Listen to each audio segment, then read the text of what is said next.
What's up, guys? Welcome to another episode of Get Real Bass Fishing. Today we are still looking for some new spots.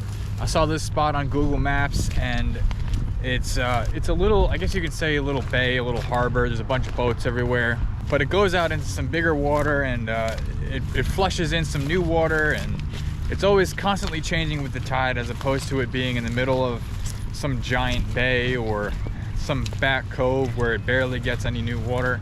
So there's always something flooding through this one area. I'm looking for some fluke, some stripers, some bluefish, something to bite. I have a swim bait tied on first. There's a point over here that I want to hit up first. I don't know this area too well, so I don't know what I'm really looking at over here, but I know targeting points, especially wind-blown points, typically ends up producing some fish.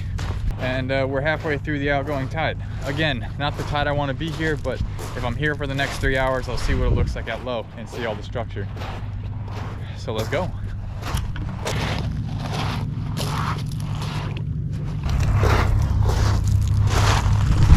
A bunch of minnows in the water. But that's the point I want to hit first, so I'm gonna get up here so I don't spook anything, but that point is what I want to hit and then fish either side of it. From what it looks like in this little area, this little corner, there's some minnows going around there too. Oh, we got water over here. Bunch of fiddler crabs. Bunch of bait.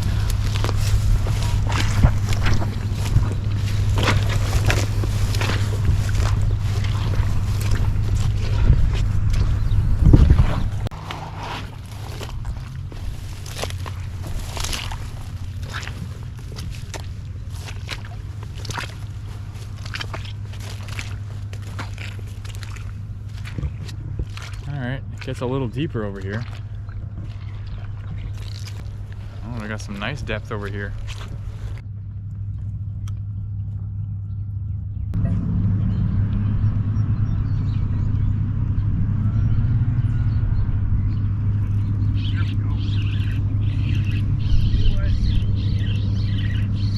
Little blue. Destroyed my swim bait.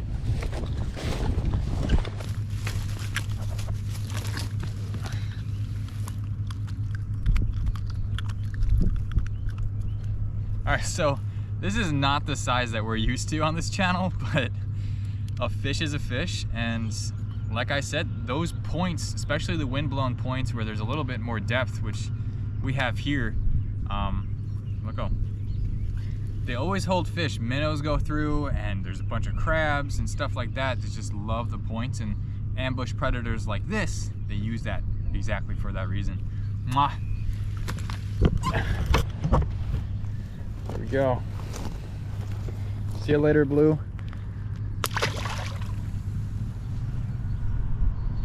So that fish actually came off right there and right in front of that point, right here.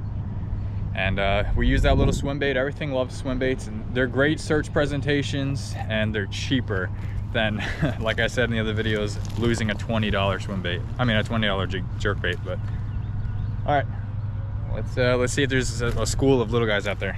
Let's retie. All right, so I have the 1/4 ounce boxer from VMC. We're using little 3.8 inch Kitex as our swim bait, and then I may switch up to a jerk bait really soon. We'll see what happens though. But there it is with the loop knot. Let's go.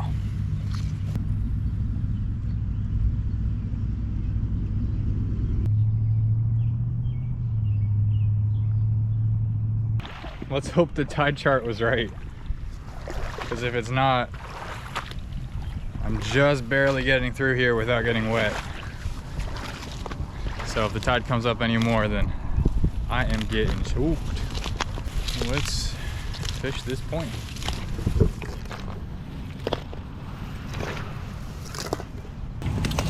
There's a blitz going on right here.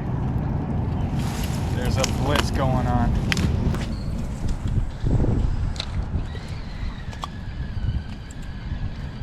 Pretty sure it was bass. Yep, there we go.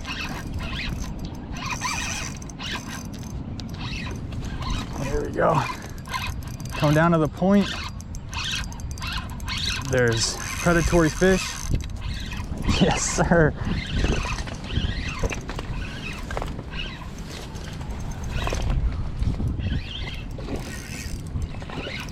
Not bad.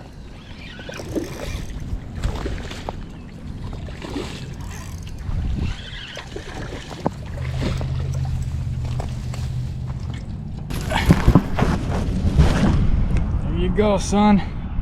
That's why we find these points. It's exactly what I told you was going on, was that predatory fish like stripers use these points as ambush areas to target all the minnows that are sitting here, crabs that are on the banks, stuff like that, because they're just perfect spots to ambush. And there we go. Came over here, got the striper. We're going to send him on his way out this way. No, we're not. I can't walk that way. I'll send him out this way.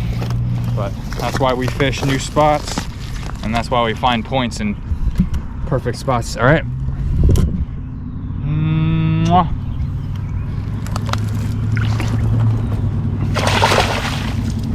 There we go. Still there. There he goes. Let's see if there's more. Perfect example of why we fish wind-blown points, or just points in general, and why we typically always start off with a swim bait, because everything loves a swim bait.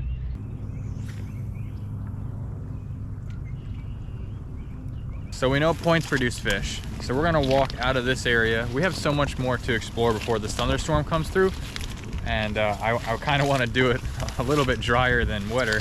So all right, so we know this produces fish. We're gonna go try the other side with the sod banks and see if we can catch some fish over there, and then head over to some more water. But we got 2 fish. That's good. It's way better than the last time where we spent 10 hours out fishing and didn't get a single thing.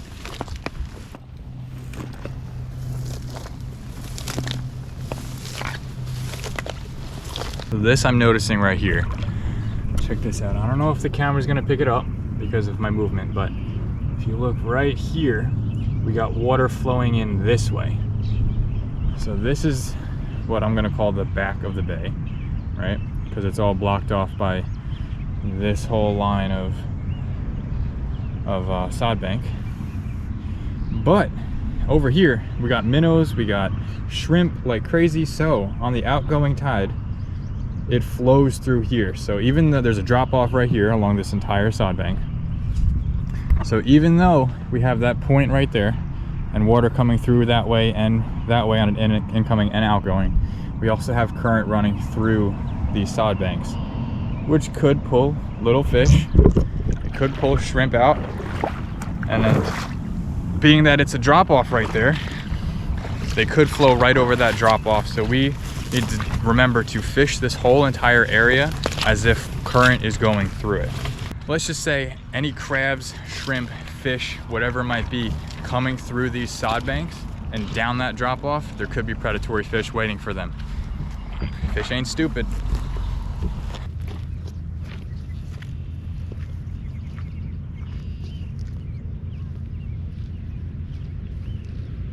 There's only one more point that really sticks out from here, and I'm gonna try fishing it, and then I'm gonna walk back to the truck and we're gonna go to another spot. Oh, the rain is starting. Oh, goody. Goody, goody, goody. All right, let's see if it helps with fishing.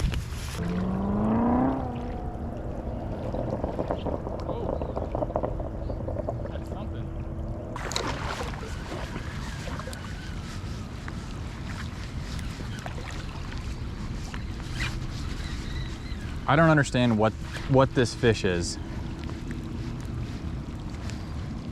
Bluefish. It's a freaking bluefish.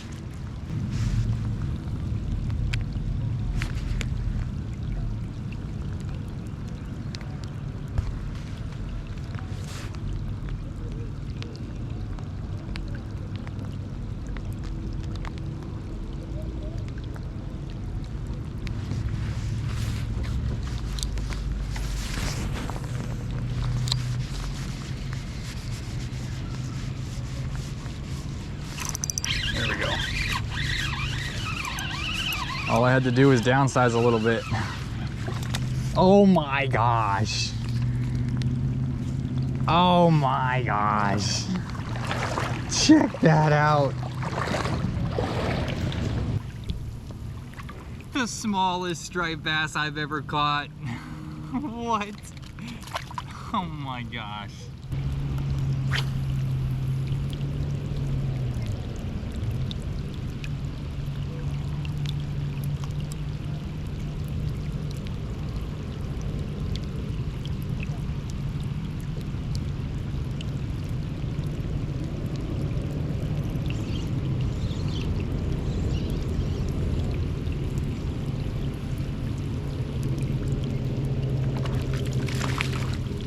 It's just a school of micro bass.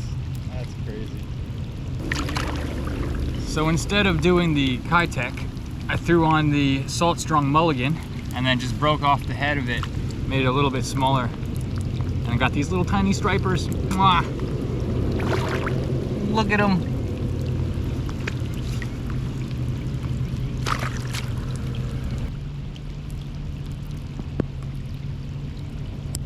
So that's cool.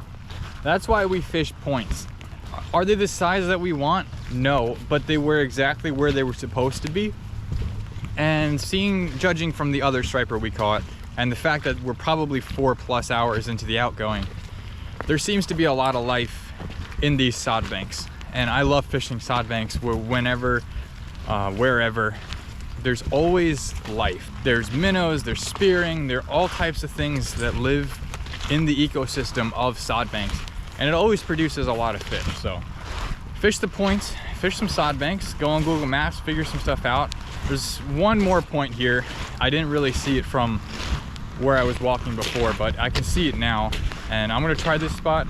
I don't know if you can tell the difference between raindrops and minnows, but there's a bunch of them just swimming around here.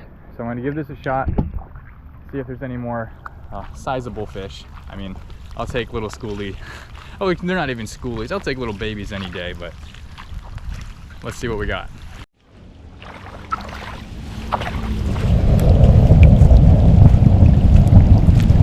All right.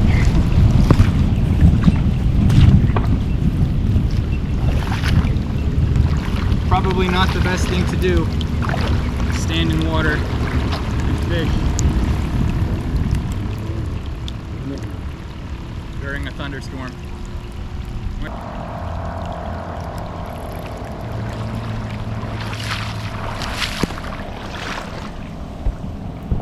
All right, let's get the fish out of here before we become fish sticks.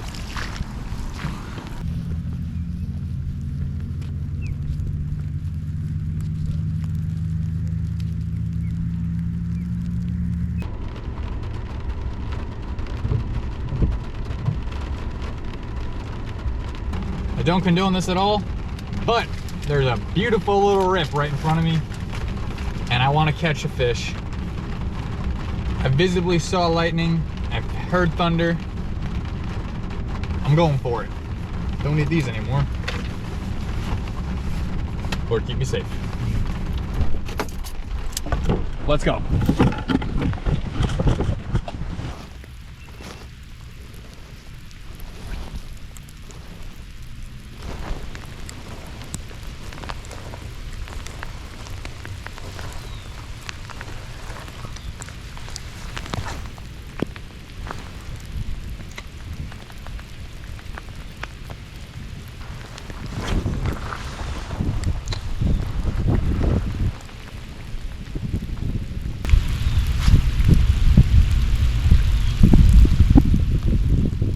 Well, I guess that's gonna be it from here. It's pouring rain. I don't mind the rain, but it's still thundering, still lightning. I don't want to have a problem, especially with it being like dead low right now. If it was an incoming tide, I'd probably stay here a little bit longer, but I gotta be somewhere and I gotta go ready for it. So that's it for me. I stayed out here for an extra, I don't know, 45 minutes waiting to see if the thunder and lightning would stop, but it hasn't. And it's time for me to go. So If you guys are new to the channel, give this video a thumbs up and hit that red subscribe button if you haven't already. It's gonna help you guys see more content from us, and comment down below what you guys want to see next. I feel like this video was very informative and showed you guys the points that I was proving with fishing around points, whether it's wind blown or incoming, outgoing, fishing those little runoffs, because that's all gonna hold fish. And I hope this information helps you guys catch some more fish. If it does, let me know in the comments or hit me up on Instagram. Let me know how your expeditions go. But I keep looking over, like, if just in case I see some topwater action, maybe I just run out there, but nothing. If you guys want to help support us, we sell a bunch of stuff on the website: bucktails, curly tails, freshwater stuff, saltwater stuff, hats, sweatshirts, shirts, all that stuff. It'll definitely help support us if that's what you want to do. If not, it's all good. We appreciate you guys just being here. All right, guys, thank you for watching. Stay real, smooch and release, and have some fun on the water. I'll see you next time.